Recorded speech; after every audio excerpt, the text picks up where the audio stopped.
ॐ अथ चतुष्पञ्चाशः सर्गः।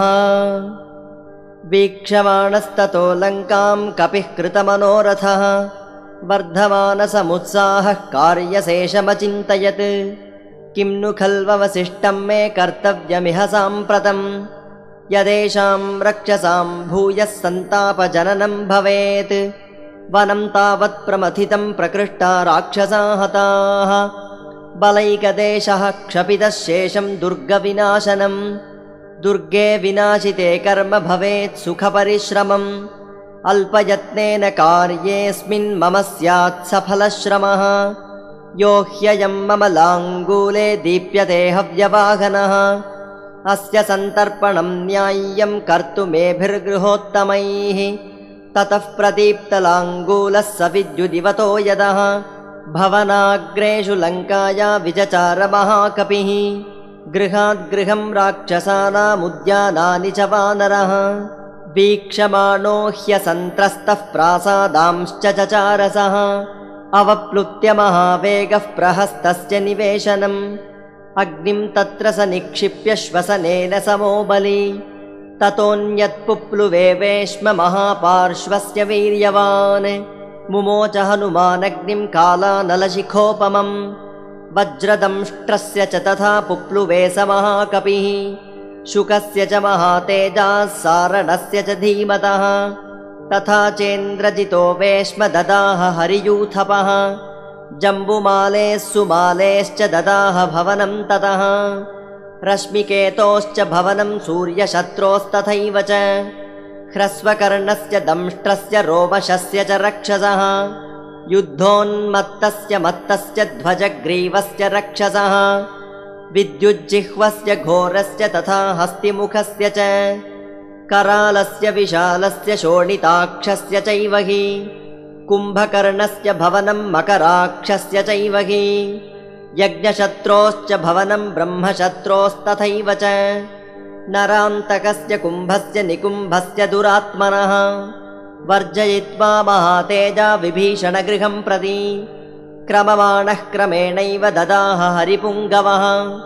तेषु तेषु महार्हेषु भवनेषु महायशाः गृहेष्वृद्धिमतां वृद्धिं ददाह स महाकपिः। सर्वेषां समतिक्रम्य राक्षसेन्द्रस्य वीर्यवान् आससादाथ लक्ष्मीवान् रावणस्य निवेशनम्। ततस्तस्मिन् गृहे मुख्ये नानारत्नविभूषिते मेरुमन्दरसङ्काशे सर्वमङ्गलशोभिते प्रदीप्तमग्निमुत्सृज्य लाङ्गूलाग्रे प्रतिष्ठितम्। ननाद हनुमान् वीरो युगान्ते जलदो यथा श्वसनेन च संयोगादतिवेगो महाबलः। कालाग्निरिव सन्दीप्तः प्रावर्धत हुताशनः प्रवृद्धमग्निं पवनस्तेषु वेश्मस्वचारयत्।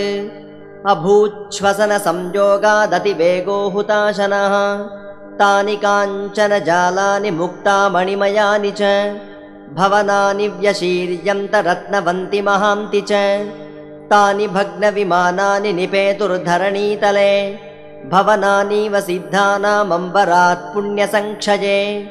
सञ्जज्ञेतुमुलः शब्दो राक्षसानां प्रधावतां स्वगृहस्य परित्राणे भग्नोत्साहोर्जितश्रियां।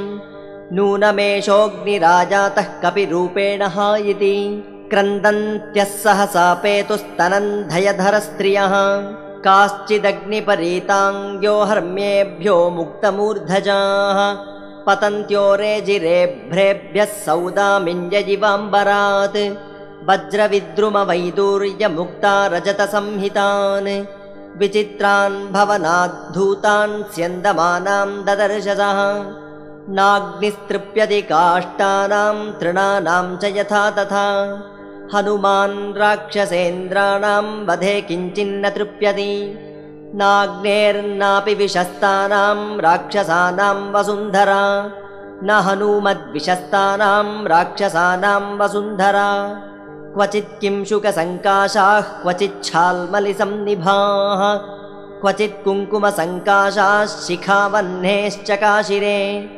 हनूमता वेगवता वानरेण महात्मना लङ्कापुरं प्रदग्धं तद्रुद्रेण त्रिपुरं यथा ततस्तु लङ्कापुरपर्वताग्रे समुत्थितो भीमपराक्रमोऽग्निः प्रसार्य चूडावलयं प्रदीप्तो हनूमता वेगवता विसृष्टः युगान्तकालानलतुल्यवेगः समारुतोऽग्निर्ववृधे दिविस्पृक् विधूमरश्मिर्भवनेषु सक्तो रक्षशरीराज्यसमर्पितार्चिः आदित्यकोटिसदृशः सुतेजा लङ्कां समस्तां परिवार्य तिष्ठन् शब्दैरनेकैरशनिप्ररूढैर्भिन्दन्निवाण्डं प्रबभौ महाग्निः तत्राम्बरादग्निरतिप्रवृद्धो रूक्षप्रभः किं शुकपुष्पचूडः निर्वाणधूमाकुलराजयश्च नीलोत्पलाभाः प्रचकाशिरेभ्राः वज्रीमहेन्द्रस्त्रिदशेश्वरो वा साक्षाद्यमो वा वरुणो निलो वा रुद्रोऽग्निरर्को धनदश्च सोमो न वानरोऽयं स्वयमेव कालः किं ब्रह्मणः सर्वपितामहस्य सर्वस्य धातुश्चतुराननस्य इहागतो वानररूपधारी रक्षोपसंहारकरः प्रकोपः किं वैष्णवं वा कपिरूपमेत्य रक्षो विनाशाय परं सुतेजः अनन्तमव्यक्तमचिन्त्यमेकं स्वमायया साम्प्रतमागतं वा इत्येवमूचुर्बहवो विशिष्टा रक्षोगणास्तत्र समेत्य सर्वे सप्राणिसङ्घां सगृहां सवृक्षां दग्धां पुरीं तां सहसा समीक्ष्य ततस्तु लङ्का सहसा प्रदग्धा स राक्षसा साश्वरथा सनागा सपक्षिसङ्घा समृगा सवृक्षा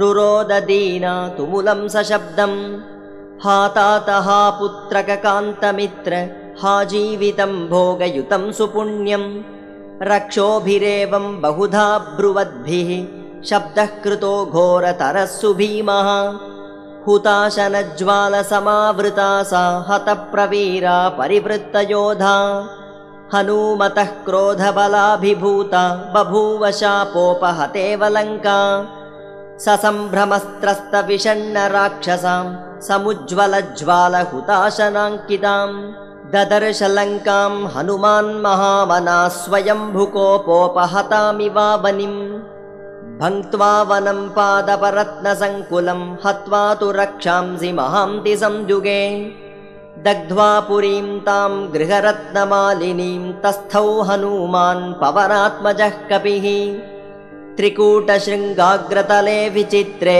प्रतिष्ठितो वानरराजसिंहः प्रदीप्तलाङ्गूलकृतार्चिमाली व्यराजतादित्यजिवांशुमाली स राक्षसांस्तान् सुबहूंश्च हत्वा वनं च भङ्क्त्वा बहुपादपं तत् विसृज्य रक्षो भवनेषु चाग्निं जगाम रामं मनसा महात्मा ततस्तु तं वानरवीरमुख्यं महाबलं मारुततुल्यवेगं महामतिं वायुसुतं वरिष्ठं प्रतुष्टुपुर्देवगणाश्च सर्वे भङ्क्त्वा वनं महातेजा हत्वा रक्षांसि संयुगे दग्ध्वा लङ्कापुरीं रम्यां रराजस महाकपिः तत्र देवाः स गन्धर्वाः सिद्धाश्च परमर्षयः दृष्ट्वा लङ्कां प्रदग्धां तां विस्मयं परमं गताः तं दृष्ट्वा वानरश्रेष्ठं हनुमन्तं महाकपिं कालाग्निरिति सञ्चिन्त्य सर्वभूतानि तत्र सुः